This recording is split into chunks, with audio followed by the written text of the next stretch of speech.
Hello and welcome to There's No Business Like, a podcast where friends and industry colleagues explore topics and interview leaders in our industry of professional theatrical touring. Thank you for joining us this week. I'm Josh Benson, here with the No Business Like podcast from Marion, Illinois at the Marion Cultural and Civic Center, and I've got my friends with me here today.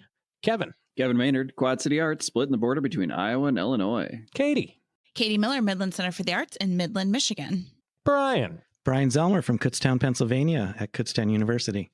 And best for last, Danielle Van Hook from the Alden and McLean, Virginia. So we've got a good conversation coming up for you today. But before we get into that, a quick question for all of you. Is there something that you were really, really good at as a child that you thought you were going to be doing for the rest of your life? Well, Josh, I remember telling my swim coach in the 5th grade that I wanted to be in the Olympics for swimming, and I remember her laughing. So I don't know if that qualifies for this question because I wasn't technically that good at swimming.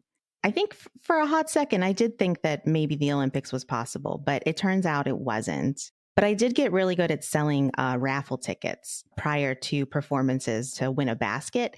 And that did kind of serve me well in learning how to fundraise. When I was younger, I wanted to be a pastor. And I was really good at leading like vacation Bible schools and doing like mini sermons.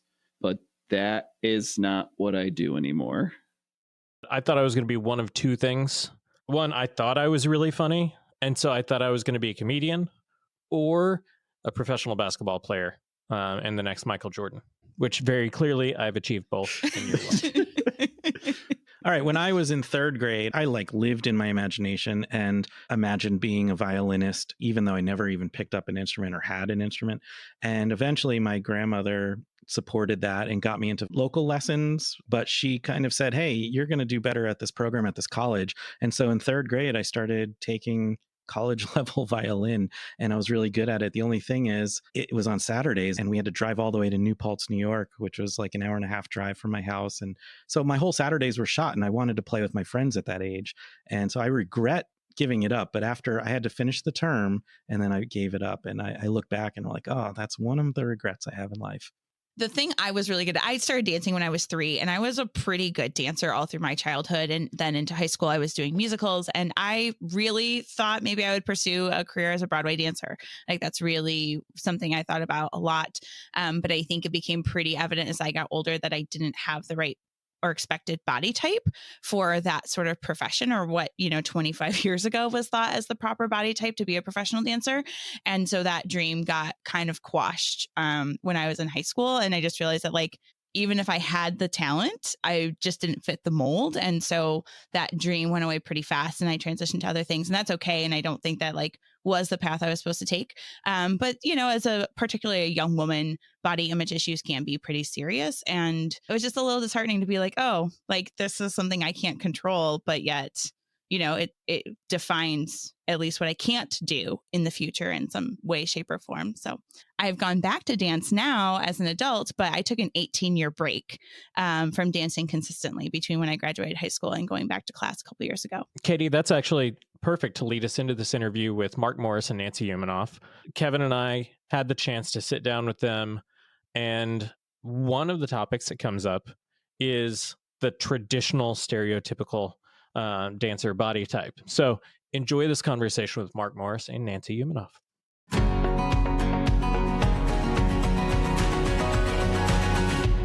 It is I, Mark Morris, and I am a choreographer of dances. I have my own company, the Mark Morris Dance Group and Music Ensemble, forever. I conduct a little. I direct operas. I've done a lot of work with ballet companies, but principally I work with my own wonderful set of dancers and musicians. I'm Nancy Umanoff, Executive Director of the Mark Morris Dance Group, a partnership that I've been in for 38 years. Thank you both for joining us today. We are delighted to have you. Let's start with just a little bit of background. Tell us how you got into dance in the first place. We'll start with Mark, and then we'd love to hear your story as well. Everybody dances. That's what children do. It's like walking is dancing, right? Then you add like a limp or a hop or a skip or whatever. You turn around, you go up and down, in and out. That's what you do, and it gets more complicated until naturally. It just happens to just about every kid. And at a certain point, it's sort of not part of your life when you start to lose the support for your imagination. And if you keep going, it becomes a wonderful sort of weird life to have, to dance professionally, or to, just have had dance part of your life. So I danced around, let's call it that. And then when I was probably 8, my mother took me to see a flamenco company at that time. It was Jose Greco and his partner Nana Lorca. And I saw them, and I said, I want to do this kind of dancing, which was Spanish dance, not exclusively flamenco. And my mother found me a teacher, looked up in the yellow pages under dance lessons or something, and I started working one day a week alone, private lessons with this wonderful woman named Verla Flowers. I grew up in Seattle. That's where that was. And so I learned within a vacuum, basically, how to dance this very interesting style of dance, of rhythmic dancing, and mostly solo dancing. I learned a lot. And then I went on from there, a lot of folk dancing, studying ballet and other sort of modern dance forms, and just becoming extremely interested in music and in dancing. And so the rest is her story. I started my company in 1980 as the Mark Morris Dance Group, and I had danced with a number of wonderful dance companies before that. Nancy. So like most kids, I did dance around when I was little. I actually took classes starting probably around 8 or 9 years old, danced really recreationally. And when I went to college, I did end up majoring in dance, but the intention was really to major in anatomy and physiology and study forensic pathology and dance. But in college, I got a little bit more of the dance bug, decided to pursue that. And it was really in my senior year when I was doing some dancing. I was booking the student company in shopping malls, doing some lighting design and some stage management, thinking, this is what I want to do. What is this called? Somebody said it was arts management. That summer, I worked at an arts festival, and then I applied to graduate school and got my master's in performing arts administration. Interned at a small dance company and then at Pentacle Dance Works, which is where I got my first job and met Mark. I was running the Foundation for Independent Artists, which was somewhat of a precursor to fiscal sponsorship. I did the company's finances and grant writing, and Mark was one of 9 of my companies. And it was, I guess, 2 years into that I started working directly with Mark, and that was 1986. Excellent. I'm curious, your partnership obviously is what led to a lot of these successes. So I'm curious from Mark, from your aspect, like why Nancy, and then kind of so let's start there. Like what drew you to bringing Nancy into the company? I was working with a close friend and partner who was helping me figure out how to put on a show, because I moved to New York when I was 19, and I put on my first show as the Mark Morris Dance Group when I was 24, I think, because I danced with several companies, wonderful companies, and I was always choreographing from when I was a teenager. I was writing my own grants and trying to figure out how to do this stuff with zero education. I didn't go to university, or I didn't go to a conservatory. It's the school of hard knocks and trial and error. It's like, this was very interesting. And I started putting on shows in Seattle, where I was living some of the time, and in New York. And then I applied for a grant. I did some of this stuff with this fellow and me, and we got to a point where we had a check from a gig. I basically didn't know what to do with it, and we went to Pentacle and met with Nancy, who managed my company as, under this umbrella. That was it. We went in and talked. Her story, which is true, is that I was wearing highway patrol mirrored sunglasses that reflect yourself. So she was talking to me, asking me questions, and she's seeing herself, and I'm hiding from her. And so I whipped off the glasses, and my beautiful eyes seduced her into working with us for the next many, many, many, many years. So it was like, how much do you pay? What's the contract? What's the work like? It's like, well, that's the part you get to decide. It's a great perk. Because I can't do that. I can't do that shit. I can choreograph, and I have a few skills, but she knows how to do it, and the rest. It just went from there. Yeah. Amazing, amazing, complicated, fabulous way. Well, first I want to tell that story from my point I was of view. just, I wanted there's that. There's the other side of it, which is true, right? I think the check was from BAM, where they said, who do I write the check to? And Mark said, you write it to me. And they said, we're not writing it to you. You'll lose it all in taxes. Go to, Pentacle. And so that's how we first met. Yeah. But I had seen the company's work. I was young and I was nervous to meet Mark and in that first grant meeting. And I was looking at myself sweating in his reflective aviator glasses. And I did say, can you please take those off? And he did. And yes, there were sparkling blue eyes. Right, but I'm and I not sure dazzled you with my eyes. Yeah. Yes. Okay.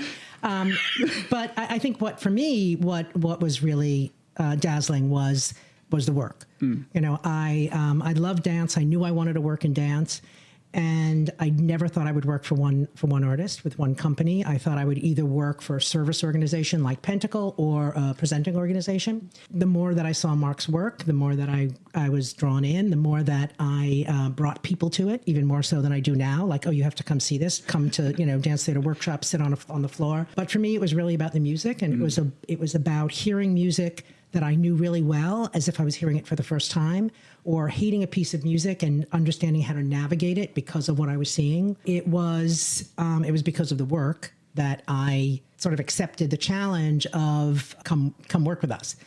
And it was, doing what? I don't know. What do you need? You need a fundraiser. Well, you can fundraise. Well, I don't want to fundraise. Well, how much can you pay me? Well, you can't. You don't have the money to pay someone. And I did go home. I was probably 25 years old, I think, at the time. And I went home and I, did this whole proposal, and I came back to, pitch it. I was like, yeah, that sounds good. And I think what's worked is that I see my job, and I have for the last X number of years, whether it was just one or two of us working or the 196 employees we have now. Wow. My job is to create the environment for Mark to create work. And that has allowed it to be what it is.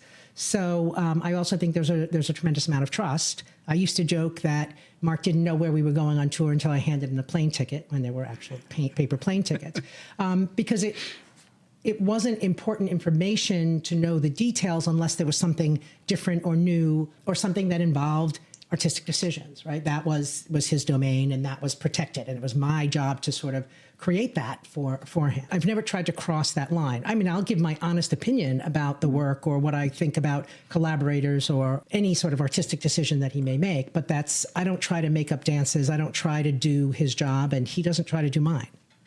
And so I think that's where that trust comes from. And he has zero desire to do yours. And I have zero desire to do his. Yeah. My joke is she does 97% of the job and I do 3%, and that's including choreography. So maybe it's more like 2, but I don't know. I have guilt that I don't work as many hours as some people do, like Nancy, for example. But it's a whole different job, know, and so I feel like everything I do is my job, which was difficult during the pandemic part of the COVID period. I was just like, I didn't have much to work on. And so to get back to work as slowly and really carefully as we did has been great. So now we're people say ramping up or something. There's more work, but it's still very dicey. So anyway, I don't perform anymore, and I have a wonderful Sam Black is the company director. So he runs the rehearsals that I end up like working on 5 bars of music for an hour and a half, and you don't really need to do that unless you're making something up. So the maintenance and the keeping the dances in shape and in ready to be performed is what Sam does now. And of course the dancers and the musicians and all of us, but we just it's become specialized in a different way. So I have more schmoozing time. I have more time to go around and do stuff and study music and work on things. It's less time in the studio, but that's kind of good because then I just go in quite single-mindedly and can work on, I'm working on a dance right now. That's my chief joy and desire and one of my skills. It's not the only one, but it's close. So I think what's really fascinating about this partnership is that you are both very passionate about like the different sides of the business, but you were still both doing it for the art, like for the work itself. Like that's what I think is really interesting. Shocking. To create. Like it's one of the things that I'm really fascinated about with Mark Morris Dance Group is that transition from taking it from a touring dance group to a physical location in Brooklyn, I'd love to talk a little bit about that. You know, obviously, like that process started in sort of 1991 area. What brought that about, and what was the sort of the hurdles to get that to being open? It actually started way before that. I mean, the quest for a home was always there, right? I mean, once there was consistent work, one of the most amazing opportunities was the company being in residence at the Teatro Royal de la Monnaie in Brussels, where we were for 3 years. And what that experience taught us, well, among many things that it taught us, was the importance of having a home, right? A place where Mark could work on a regular basis, the same shape room, the time that he wanted. And so when we did come back to the States, we were determined to find a home, right? We were going to recreate all of the really positive things about our Belgian residency. And that was primary. It took us 10 years to be able to raise the funds, find the right place, and to build a home. And during those 10 years, it was, it's incredibly frustrating to rent space and then have to work within the confines of that, right? If you are not inspired or it's just not coming together, you feel compelled to stay in the room because you're paying for it. Or if sorry for this phrase, but if the creative juices are flowing and it's going really well, the next company is like knocking on the door because your time is up. And we had one staff person whose full-time job was to find good rehearsal space. Wow. So all of that went away when we found our home. Started out really small in that it was a big site. There was supposed to be a partner. And when we actually opened, we only had 3 studios. And the dance center and all of the community programs grew very organically, primarily in response to the expressed needs of the community that we were living in. And when we were still under construction, one of the things we did was call together all of the artists that we could find in Brooklyn, hosted a lunch, and shared the plans. This is what we're building, these 3 studios, and we're on the road 26, 28 weeks of the year. What do you need? What should we do with this space? And from those conversations with those artists in Brooklyn, and then with the dance community, larger group in Manhattan, it became very clear that people needed rehearsal space and they wanted to pay $8 to $10 an hour.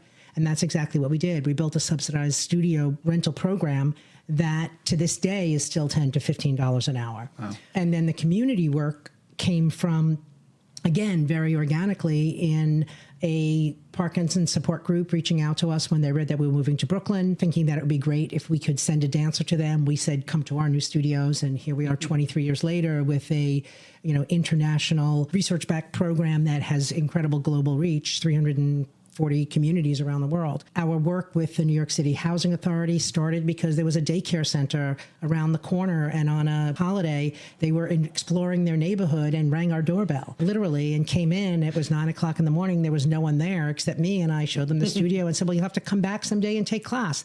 And we had them come back, and then it started to be a weekly, a monthly, and then we connected to the larger housing authority community, and now are in numerous centers around Brooklyn. So again, a lot of it really developed very naturally, very organically, and because I think access and community engagement were really important to Mark in the kind of access he had as a kid.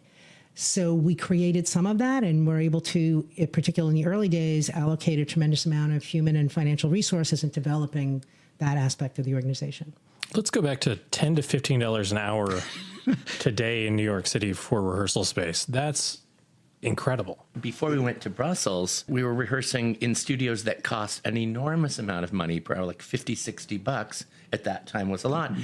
And that was as long as the elevator didn't shut off or the building, the heat or the air conditioning, it was just like completely homeless, not homeless, but, plantless. I wanted it to be a place, from our experience living in Belgium, a place where you're comfortable and it's your vocation, it's your job, and you can surprisingly take a shower and have a towel and a private space for you to think. It's an adult job. It's a real vocation, and it's in the arts, which people are skeptical about very often. And dancing isn't the biggest draw in the arts world, but it's, well, to me, obviously, it's really important and interesting.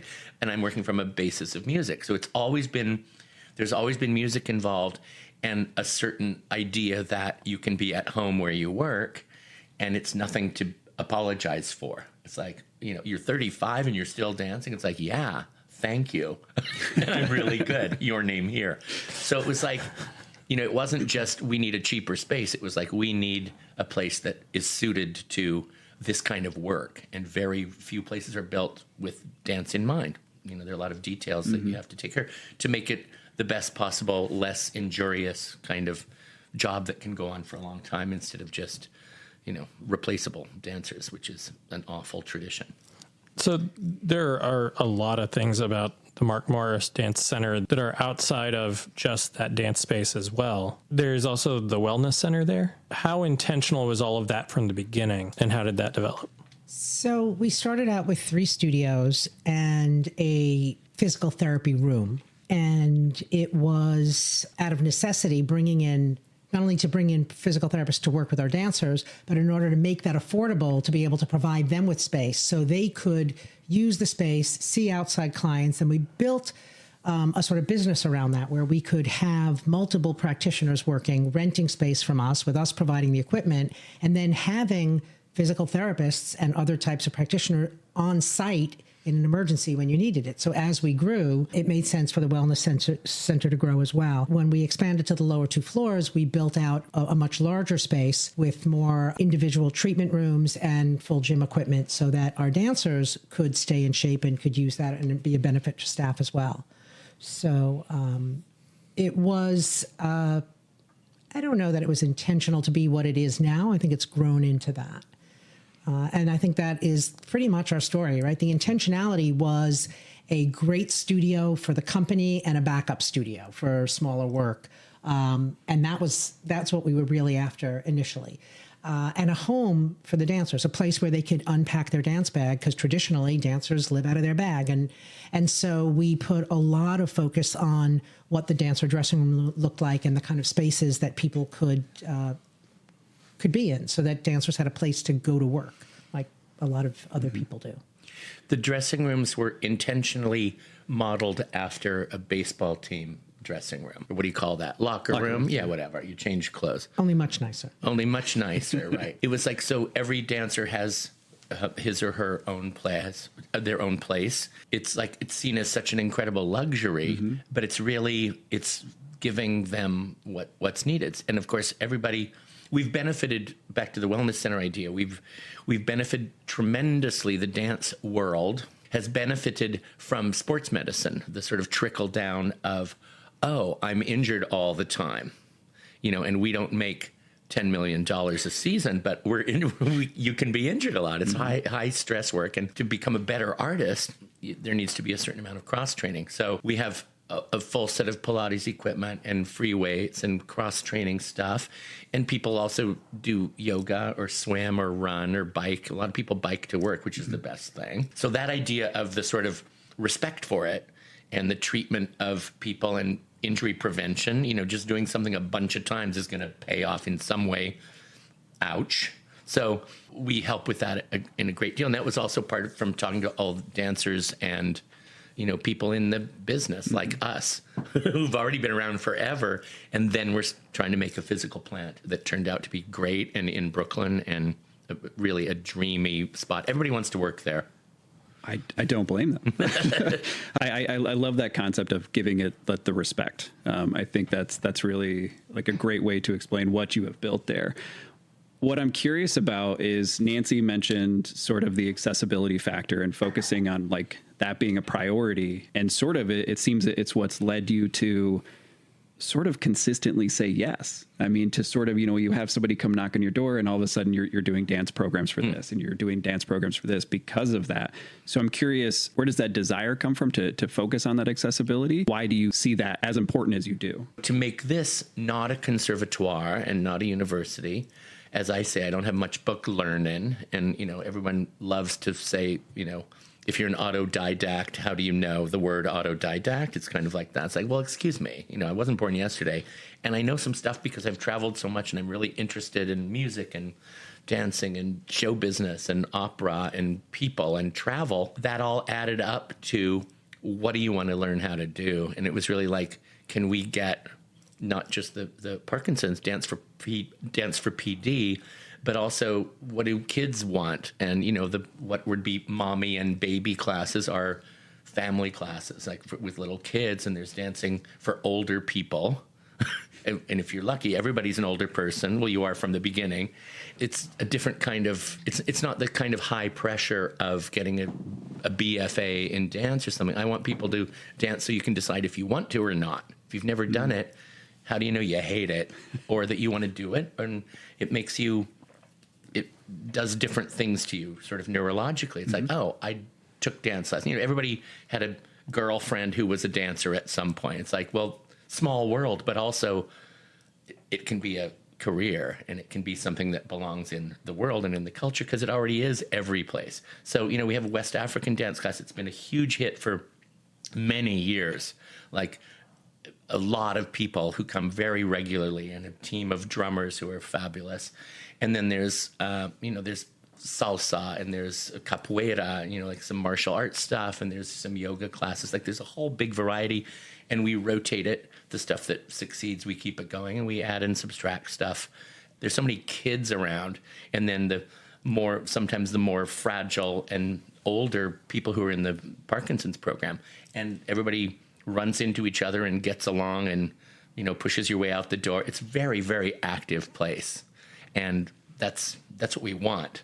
Like, here, dance, and here's some music. Just about every single class that we teach has live music, because that's a real that was going to be my next question. Well, skip it, because I just answered.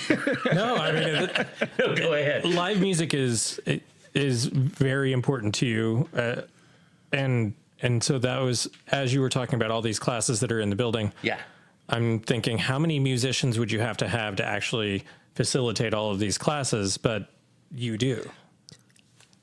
I thought you were going to say to change a light bulb, because I have an answer for that one. No, boy, I don't know, Nancy. I don't know the exact number, but we have about 140 teaching artists and musicians. Oh. So, and we have, I think, roughly about 180 classes a week at the moment, not counting Dance for Parkinson's. So it's a lot, right? I mean, there are classes that don't have live music, right? Our tap classes, our hip hop classes, although occasionally we bring in DJs for those. It's what we do. We used to say sort of dance music community. That's what makes this company different than other modern dance companies.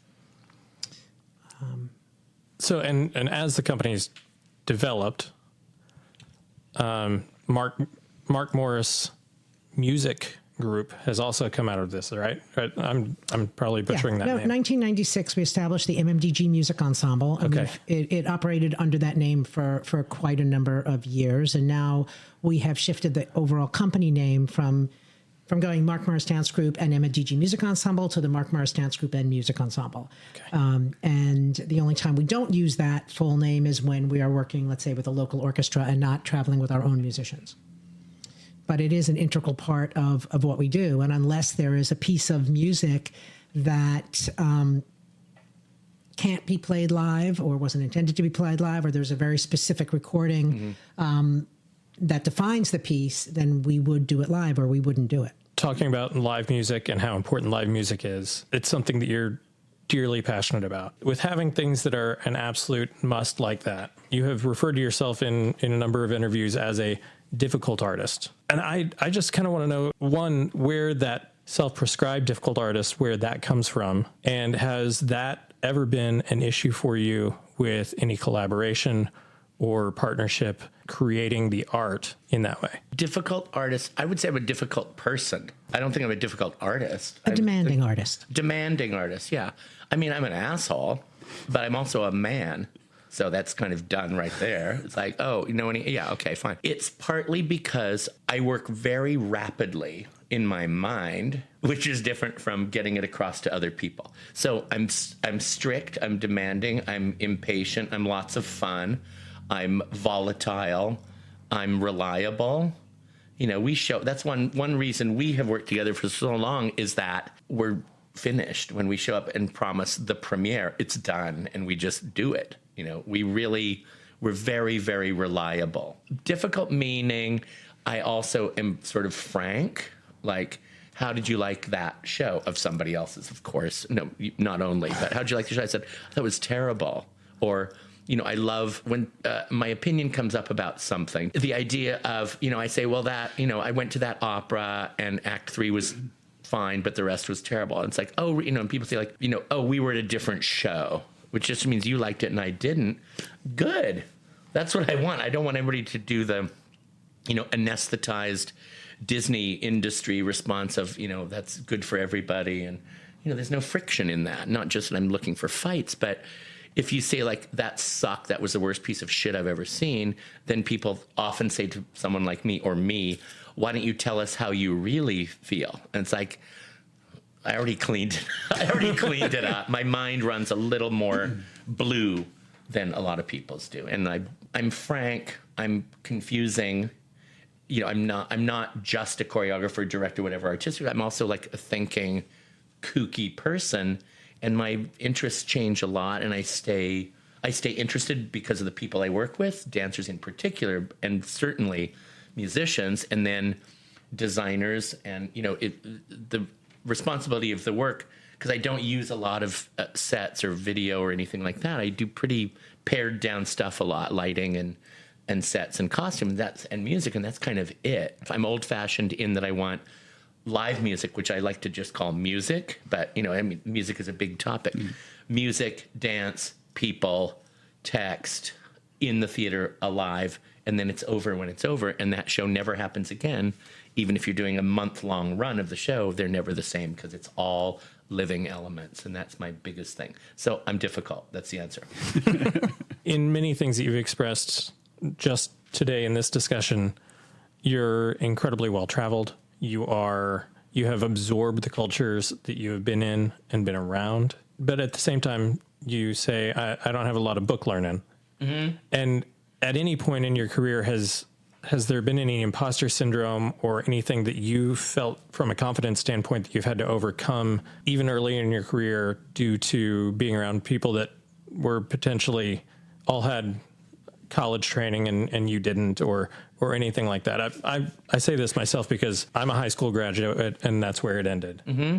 And in the arts administration world, there's not a lot of people like me in that facet. And I've faced a lot of that myself. And so I pose that question to you. Well, I have 11 honorary doctorates. I'm a doctor times a bunch. I'm sorry, I can't write a prescription, but it was a fabulous honor. And whenever that's happened, I just sob. I sit on stage in my outfit and just sob through the whole thing. It's like, I'm so proud of everybody, the children I never had and won't.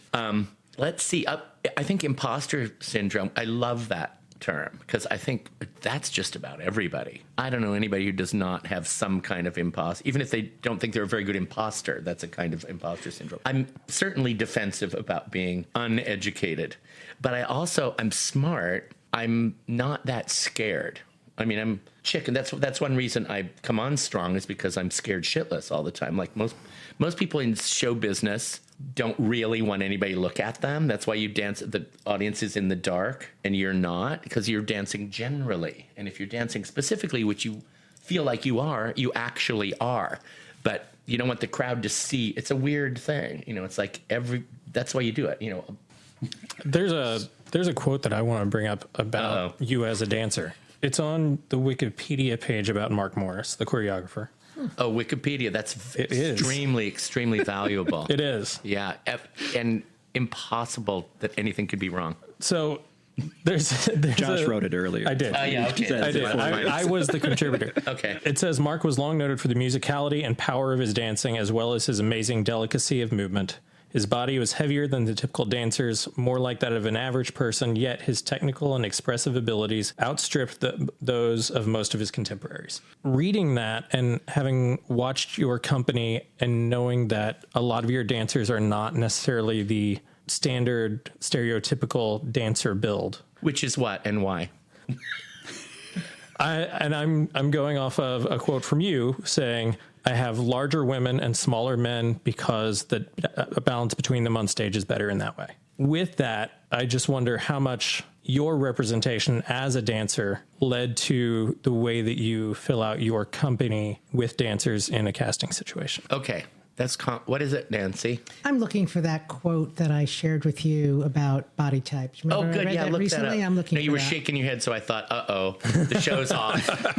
It's okay. Why I said that about who what's a stereotypical dancer. That's entirely based on the ballet industry and no other kind of dancing that doesn't exist elsewhere. I love ballet. I have no problem. I worship ballet. I love point shoes. I love the music. I love the technique. I teach that technique because I think it's very valuable as, lingua franca. But it's not, it used to be years ago and still is a little bit like you become a modern dancer, as it's called, which is fine with me, because you failed as a ballet dancer. Like your feet are too big or your ass is too big or you're too short or tall or you got breasts when you hit that age. It's like, and I'm a dancer. Here I am dancing, but there's no room for me now because things have changed. I don't fit into that, into the scene or the costume or whatever. There's also, I was never felt welcome there. Your name here. I never felt welcome there. So I don't feel like I can approach that. It's a prejudice from experience. It's like, well, you don't look like a dancer. It's like, well, I'm dancing. Done. The verb. No, I'm just going to read this quote about, you talked about of the body. And this is attributed to Jenny Gilbert from The Independent. Oh, great. Some time ago, right? Tell Mark Morris he's fat and he'll readily admit it. Remark that he's unfit for a man pushing 50 and he has no quarrel with that. But suggest that he's become the choreographer he is because he lacks the ideal dancer's body and he goes dangerously quiet and pale eyes start to blaze. So just what is the ideal dancer's body? If you're talking about a white girl who weighs 110 pounds and who's been wearing pink since birth, you're right. And if you're talking about some Russian 9-year-old kid whose x-rays have made it past the Bolshoi selection committee, then you're right again. But if you're talking about people who dance and are great artists like myself, then you're talking about the whole rest of the world whose culture isn't Eurocentric. I'm particularly offended by that question. You can criticize someone for not being able to dance, but you can't say they can't dance just because they're ugly or have big tits. For me, the ideal dancer's body is a racist, sexist, and ageist notion that I reject. There. That could have been the whole thing. That's the whole podcast right there. I forgot the intro to that. That's fabulous. I don't think that could have been summed up any more perfectly. Wild? That's beautiful. It's good writing. I want to shift gears just a little bit to sort of the business side of things. Obviously, there has been a lot that you've accomplished, and this is something I think I could dig into for an hour alone because this is the side that fascinates me. But one of the things that I'm really curious about is Mark has already said that his mind moves from thing to thing very quickly and, wants to do sort of a little bit of everything, it sounds like. I'm curious to sort of the challenges that it takes to focus the business, but also balance that artistic side with the commercial side, the need for finance is like, how do you go about striking that balance? You mean when I say to him, you've got to give me a new closer? Yeah. Like that? Like that. Yeah. Mm-hmm. There is the reality of what works in certain markets. Mm-hmm. And I think that's part of the trust where I can say, we can't do that piece. It's fabulous. But we've never been to that market. They won't know how to look at it. Mm-hmm. Or the program order. There's a piece that we've been doing, A Wooden Tree, which is to an Ivor Cutler recording. And if we go to a market and we've never performed there, I say we can't open with that piece because it's like, what's going on? But if it's the second piece on the program and if you've already watched something and you get a sense of the movement with music that's a little bit more familiar or less challenging, then you know how to be surprised by the next piece. So I can make those kinds of very specific requests, like that's the wrong program order for here. Mm-hmm. And I do pride myself in being the number one expert audience member for Mark Morris Dance Crew performances. I've seen more than any other human on the planet. Including me. Yeah, because for the first 15 years, he was on stage for those shows. So I think part of it is just being really frank about what works and what doesn't work. The work is good. It's kind of that simple. Nancy, what honestly fascinates me about that answer, and I love the way that your mind works, is that in my thought process of like thinking through that was going, okay, well, we've got to, sort of increase our rentals or increase our donations to make this happen. But your mind instantly went to the art, the only thing we need to do is we need to shift the pieces order, or we need to, change these things around to make us more viable in that market versus, focusing on strictly the dollars aspect. I cannot tell you how much I appreciate that. Because I think most people have a tendency to focus basically just on the bottom line and focus on, which obviously, you're doing. I mean, yeah, I think that's an oversimplification and one that worked really well pre-pandemic. Yeah. Right. The structural shift in the industry is such that it doesn't, at this point, it doesn't matter how good the work is because audiences aren't back, particularly in certain markets, because the funding has become completely destabilized. The whole funding support foundation has been destabilized. Revenue is not what it was. And I think coming back from the pandemic, which masked so many problems within the field, we all made significant investments in infrastructure, in personnel, the assumption that there would be a 2-year, 3-year runway to get back to something that we knew, and that's never going to happen. I think my answer was incredibly naive in that is what I do believe. But the truth is that it's not sustainable. Good art is not sustainable. Shit art is not sustainable. I mean, art is not sustainable in our world right now. We've always lived in a culture that doesn't value it. Mm-hmm. And now we have the 501c3 experiment collapsing, right? Because it's at the whim of a few and the wealthy, and doesn't work.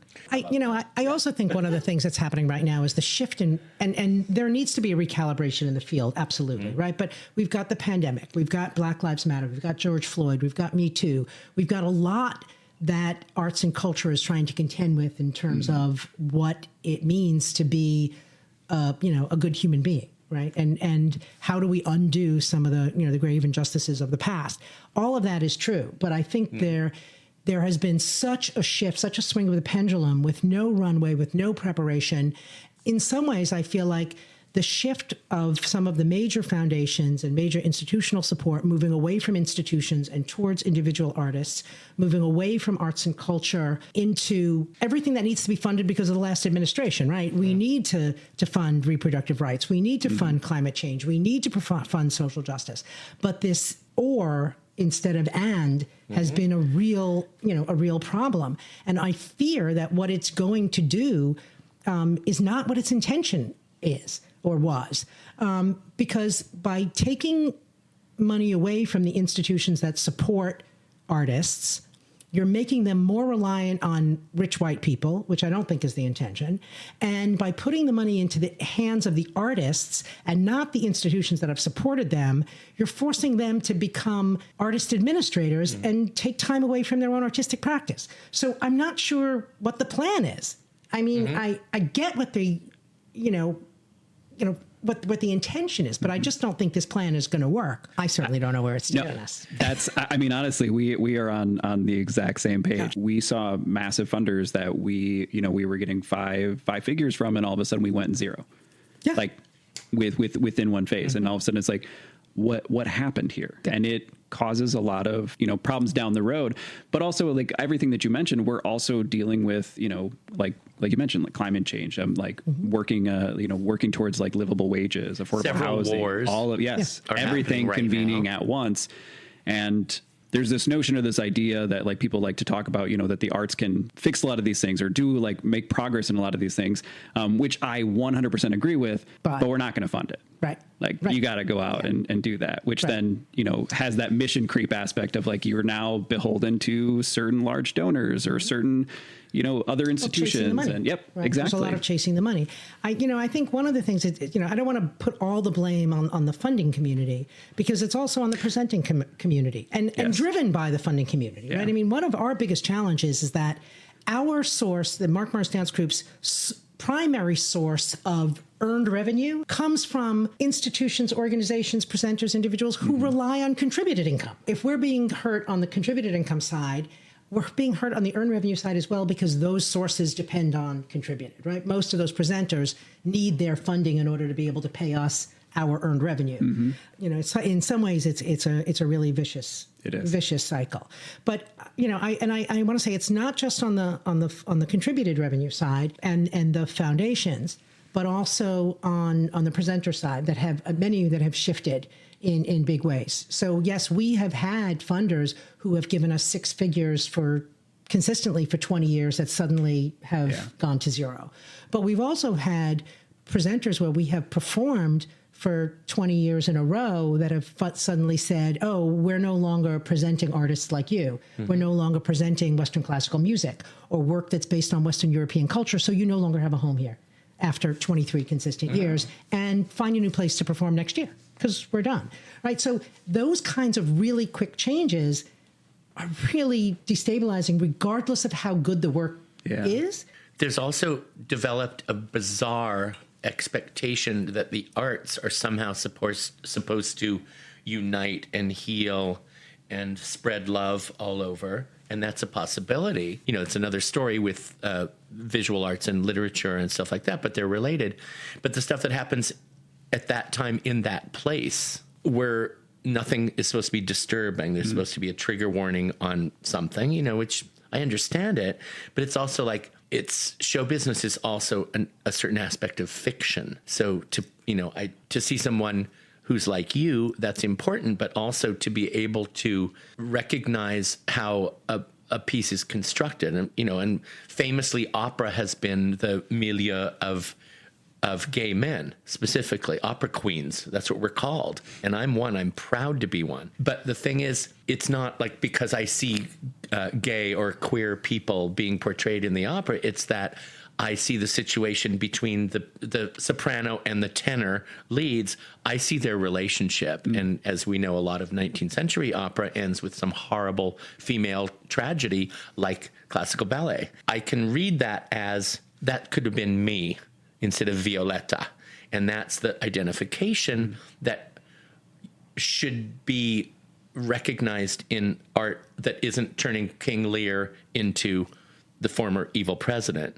You know, it's like that doesn't make it relevant. It just makes it confusing and dated. And so the idea that it's a balm for the soul. Absolutely. I love that. But I don't use music to go to sleep to, you know, and I listen to many different kinds for various reasons. And that's my appetite, is to have a bunch of different feelings of unease and fear. And, you know, everybody loves horror movies, and that's every opera. I mean, I could stay here with the two of you for hours. You have. I've got one question for each of you just before we go. Mm-hmm. If you could go back and just as you were leaving to travel and absorb the world as a dancer and choreographer, what advice would you have for yourself? For myself? Mm-hmm. Oh, I don't have any for my young self. Uh-huh. It's like, right on, Mary. Yeah, go for it. Good for you. I don't know. I don't look at it as a do-over. You know, I did some stupid shit, but which would be nice if I didn't, but that's also part of you, you know. You have a scar. That's what you look like now. I don't really have regrets or anything. My advice for choreographers is make up a dance. My advice for everybody is listen to more music and read and look around and try foods you don't like and go someplace you're scared of and, you know, have some, I don't know, chutzpah. That's probably my favorite answer that we've ever had on the podcast. That's good. Run for your lives. That's the other possible answer. Yeah. Nancy, as you were turning down Garth Fagan dance as a dancer coming out of college and focusing your vision into arts administration, despite an obvious prowess for dance, what advice would you have for yourself? Dental school.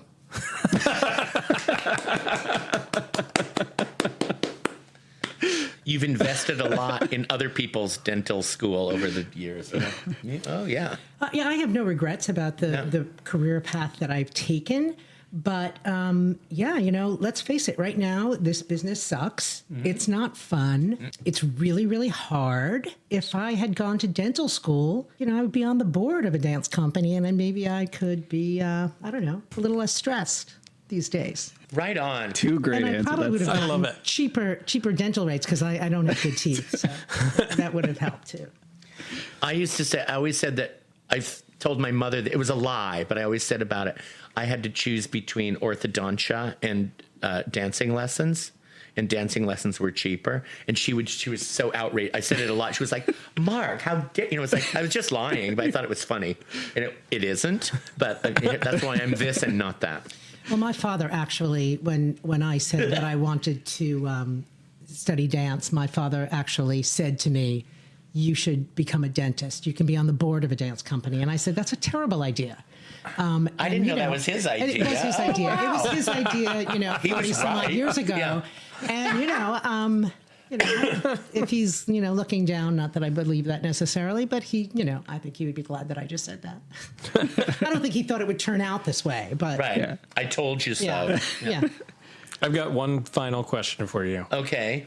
Whenever the New York Times said that you are the most successful, influential choreographer alive and indisputably the most musical, what feeling did that give you as far as what you've accomplished? It's a relief. Well, that's the thing. Like Nancy said, we do good work. And so if people say, that's another reason that I'm so difficult, is somebody says like, that show was so great. It's like, well, of course. That's the point.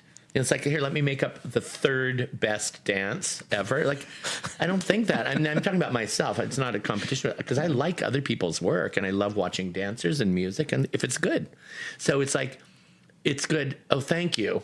I agree. That show was great. Yeah, I think so too. That's not even blowing my own horn. It's like, well, sure. I choreograph, so I have dances to watch that I like. If I was satisfied with all of Balanchine and Merce Cunningham, I love that stuff. They were really good choreographers. I didn't like all of it.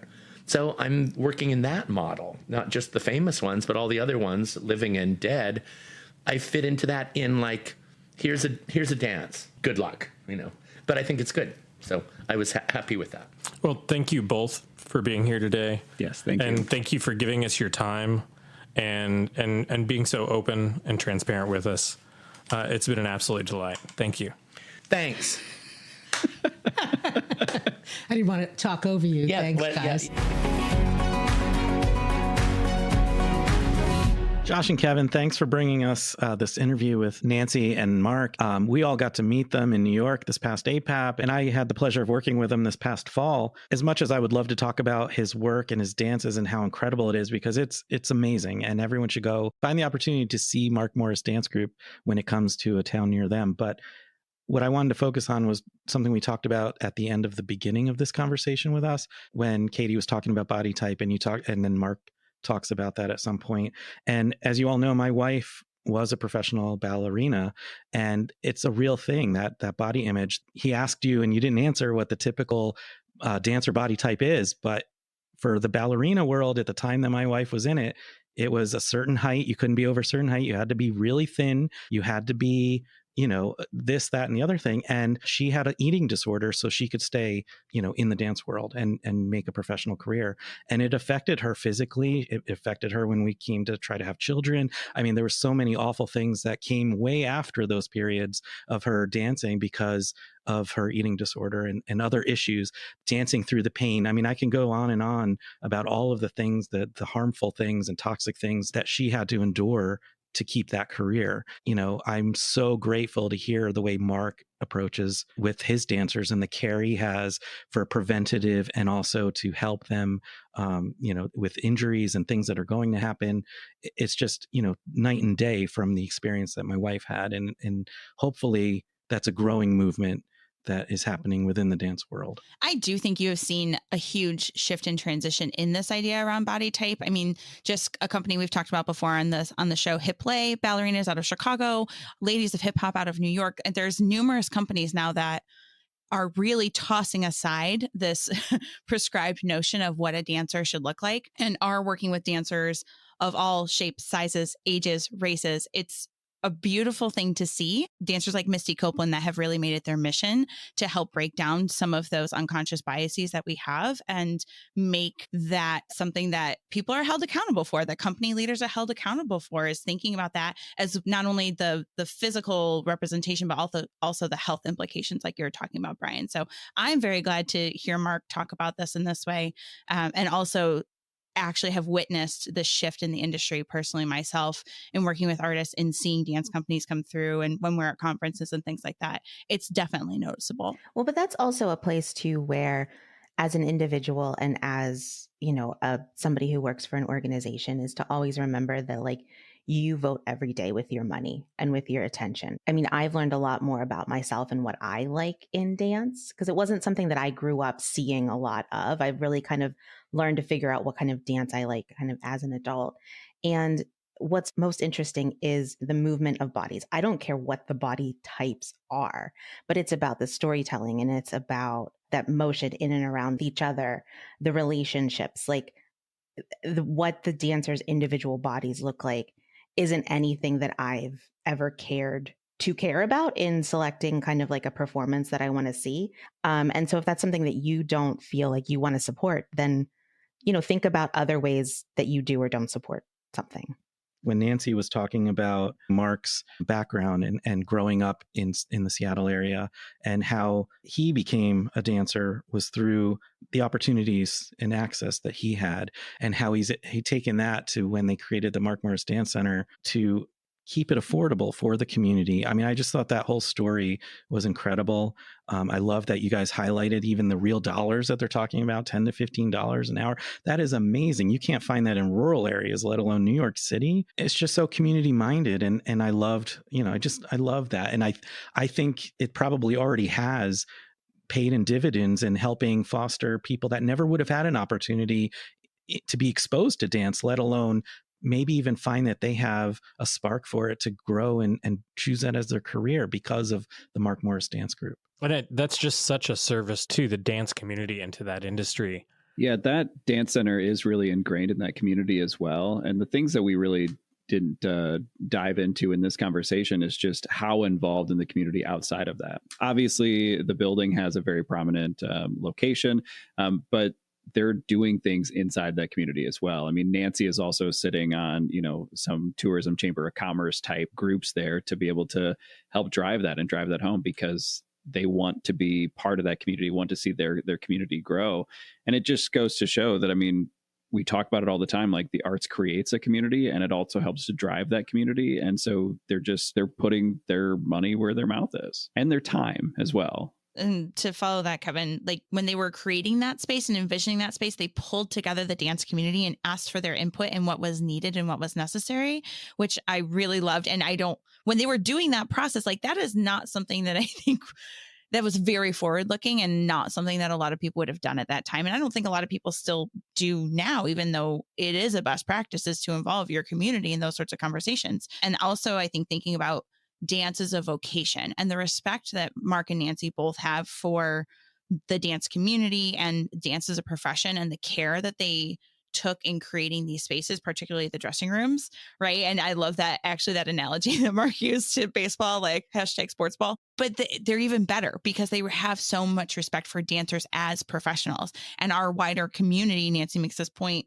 later on in the conversation that like our culture just doesn't really respect the arts as a profession, right? And whatever avenue you're in.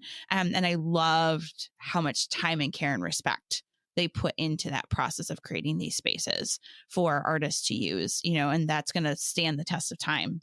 Well, and I think too, that ties into envisioning that wellness center also, having a gym for the dancers to have access to, because that's also a huge personal expense if you don't have that access at your work, and having the physical therapist on site, like for their benefit of if somebody gets really injured and they need somebody fast, but also to help their employees preserve, their bodies, which is their ability to keep working, and then to provide those services in some way to the community. I mean, that's just a really holistic way to think about all of the needs that you have as a dance company. And that's one thing about Mark's company is that a lot of his dancers have more longevity than typical dancers within the industry. He currently has people in his company that are over the age of 40 that are still actively dancing with the company and touring.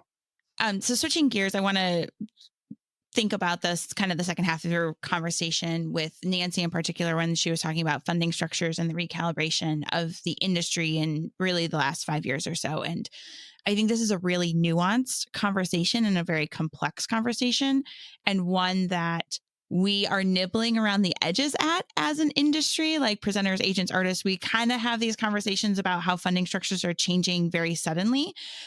But I'm sort of waiting for this to break wide open and for us to have a real conversation with the philanthropy sector about it and really get into it with them. Because I think what Nancy said is right on. We are getting a little bit of whiplash, and funding structures are changing. And not that any of these other social issues and things happening in the world don't deserve time and energy and attention and money, because they absolutely do. But there are real world implications and consequences to that funding being withdrawn so quickly. And you guys talked about that a little bit. So it really struck me, and I'm waiting for the ball to drop at more institutions across the country as this continues to shift and change.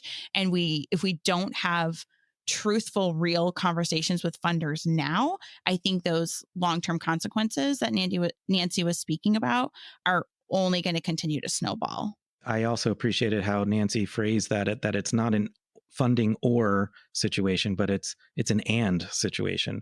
There should be a solution that we can all work together in lifting everyone up. I do also to think that the larger picture view of this is that the system of nonprofits, 501c3s, is only 50, 60 years old.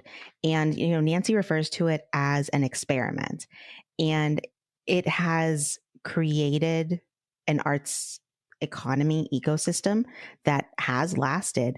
But the implication of relying in a lot of ways on tax incentives for corporations and for individuals has just created instability in organizations year to year budgeting, because you never know what your state and local contributions are going to be, what access to grants from those entities you're going to be eligible for. The requirements change on a yearly basis, depending on how many taxes that the state brings in is how much they have to disperse throughout any given state. And then the same with your contributed income from your local foundations and your local donors. All of that can change overnight. You can be promised something at the beginning of a fiscal year, and an individual can not give it at the end. And so organizations are in this constant loop of projecting where they think the money is going to come from, and then trying to get it and trying to find new sources of income. And it takes a ton of effort. There's a lot of organizations where their development team is half of their staff, if not more.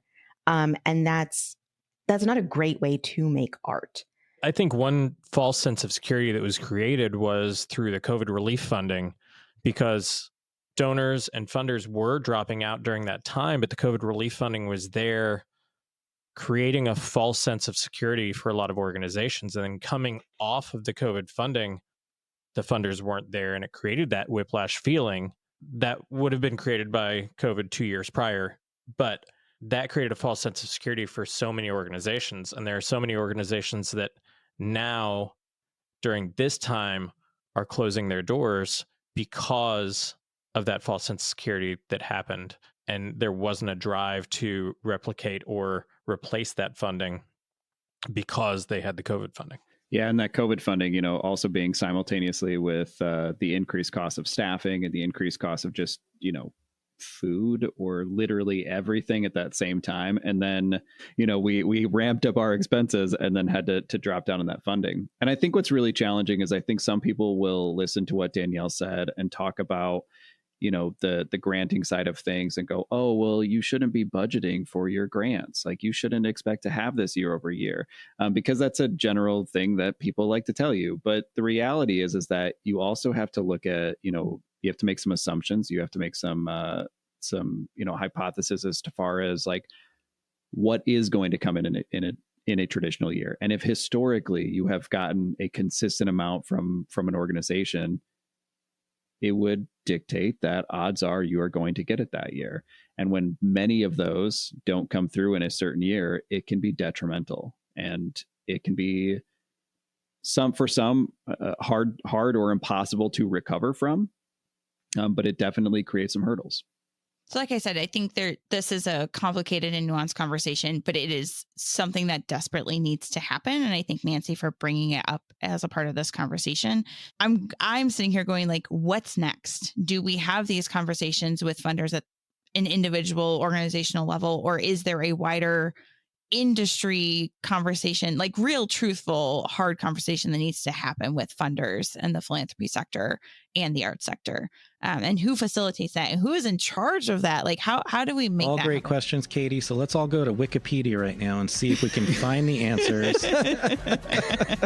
So to quote Wikipedia, thank you for joining us here on There's No Business Like.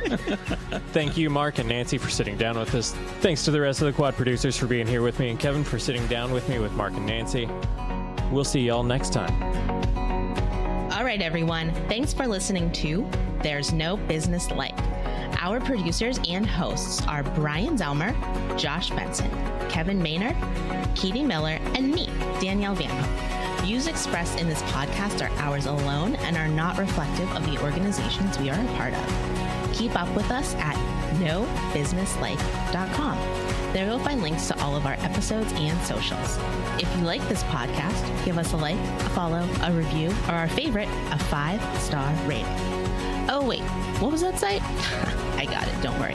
It is nobusinesslike.com. Do I sound out bus-I-ness every time I type it? Yep, sure do. Stay in touch, my friends. Does anyone see that? It's blue. Blue. That's her chair. Oh, it's her chair. It's your chair. Oh, yeah. I was like, there's nothing there. What are you seeing behind me? I was like, I see it too, but